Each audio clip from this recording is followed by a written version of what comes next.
Peşi çend dîmenên me hene, em li wan mêzekin paşê em li vê derê ne.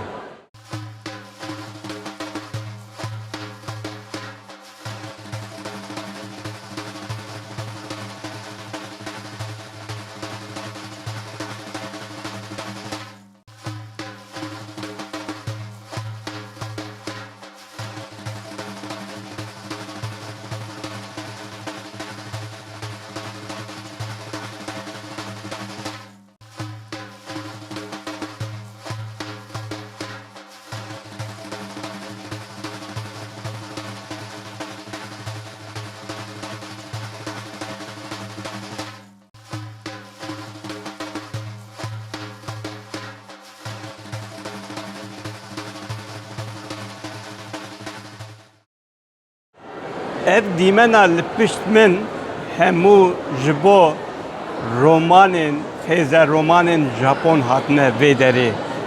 Ev dîmenê ku an hewe dîtin jî dîsa ew dîmen bûn. Ji bo kîja xêze romanê? Ji bo mangayê. Bi sedan zarok. Hadi em bêjin bi hezaran zarok. Ez zêde nabêjim. Ne ev çîrokekî ji rêzê ye. Bi sedan, erê bi hezaran, an hemû bi wan re xeber da hinek saet dehan da hatine vê derê rûniştine ji bo ku pirtûkê îmze bikin. Anha saet 3:15 he. O anha we bihîst ji ber ku hêjî îmzeyê dest pê nekiriye, dest bi protestoyê kirin. Em dengê wan bibîzin.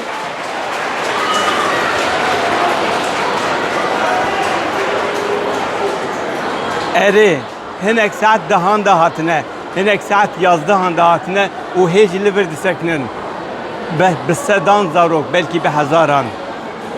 Ev çi nîşanê me dide?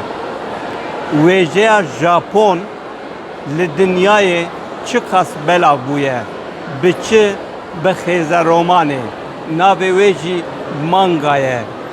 Gelek cûreyên vê xêze romanê hene. Gelek roman jê hatine derxistin, hemû bi navên dibin xêza mangayê de. Min zarokan pirsî, hinek dibêjin bi kêfe loma em hatin. Yekî mezin hebû, diçû lîseyê, kurik wisa got eger di vê romanê de tiştên cinselî, tiştên bi vî awayî tune bin, her beşên zarokan dikarin bixwînin. Ha piçûk ha mezin.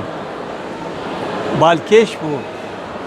Lê ev heye, bi hezaran zarok hêjî sekinîne. Ev dîmenê ku anha me nîşandan hemû ji bo îmzekirina pirtûkê sekinîne. 5 saete, 6 saete.